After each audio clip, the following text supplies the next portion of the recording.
All right, I'm going to tell a quick story about when I found this spot that had six ponds, and it was a golf course, right? And it had a public road running through it. And after five, everybody left, so I would take the time out and go fishing. Well, the first time that I went fishing in this um, fishing amusement park is what I called it. I was using this frog here, tree frog. There's going to be a point to this story. You see the bottom of that? I got paint on my hands. I'm at work right now. But see the stripes? Okay. Wasn't popping it, wasn't walking the dog with it, was just slowly reeling it. These bass were crushing it. I got the video on my channel. Every cast. If it wasn't every cast, it was every other cast. A bass was destroying this. They were decent bass, and that was a great day for any angler, it would have been. Went back the next day because they ended up destroying this frog. Before that session was over, this frog was done for. This ain't the same frog. And so I go to Walmart and I pick up another frog, which I don't have, but I'm going to use this as an example. And I'm thinking, oh, it'll work. You know, it had the same design, right? Just like this one, same design. But look at the belly. There's no stripes on that belly. So when I started throwing this frog with no stripes, it went completely dead. I didn't even get a bite. And it was disappointing because I thought I was gonna have another good day.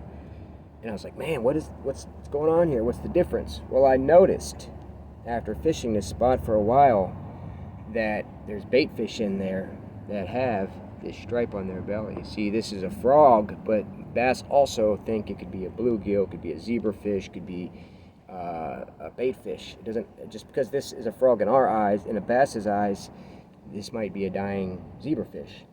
So the difference was this right here, because when I started throwing this frog again, once I ended up getting my hands on it, I couldn't find it, and then I ended up finding it again. Guess what?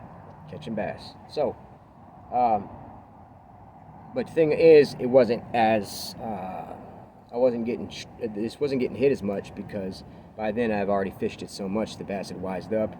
Bass remember a lure up to 4 to 6 months, sometimes longer. So when you're throwing the same thing, and they get spooked, they really do. Bass are aggressive, but it seems like when years and years go by, it becomes genetic for them to catch on pretty quick. So as fishermen, we have to step our game up. Now, I got another story with worms, and this is why color matters and design matters, because you do want to match the hatch the best that you can. There was this big bass, and I was fishing in very clear water. There was this giant bass that I was hunting down for days. I couldn't get him to hit anything. One day I seen him, got all excited. I had a lure or a stick worm on, right? That's how I was catching these bass out of here. And then I threw this, not this exact worm, it was a darker green, but I threw this.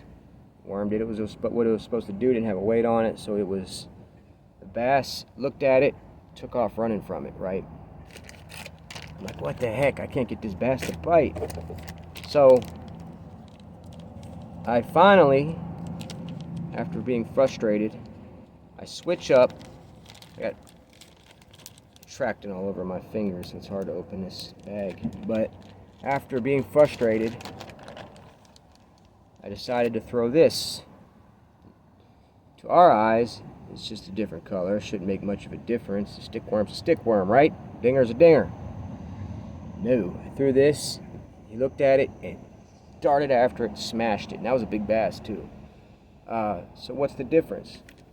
Well, the color. This probably looked like a baby bass to him. This did. The green with the black specks in it, the white belly. Apparently I wasn't matching the hatch with this worm. He didn't want nothing to do with it. He looked at it and was like, God, that ain't normal. But when he's seen this, that's normal. So to us, this looks like a worm. But to a bass, this could be a baby bass. A baby could be, a baby frog like bass. Their eyesight isn't like ours. So they go by colors, and action is what they go by. So, I mean, we can use natural looking lures as much as possible, but when it boils down to it, I don't think it makes much of a difference.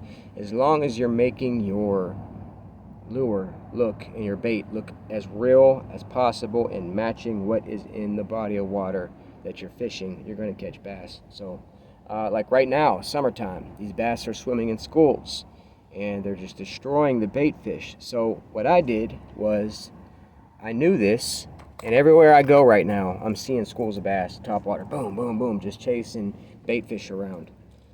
I get this twitch bait, and I've been catching bass off this left and right, this little Yo-Zuri twitch bait, and it looks like a baby minnow. That's what it looks like. And I've been catching them when they're not, I don't have to throw it on top of the school, but when they bust on top of that water, that's the best time, because as soon as it hits the water, they're going to kill it. That's how I've been catching them. So my point to this video is, it's very important to make sure that you are matching what is going on in that body of water as far as design. Not as much as design, but it's colors. Colors matter. They really do. Now, I heard, and I don't know how true this is, that bass don't even see the chartreuse that everybody talks about. But, everybody's chartreuse this, chartreuse that. But I don't know how true that is, because that's chartreuse right there, ain't it? And it made a big difference when I threw this stick worm instead of this one. So, it's all about presentation and color. Switch your colors up until you get it right. But anyways, hope that helps you. If you want to see more videos like this, please like and subscribe. Thank you, and God bless.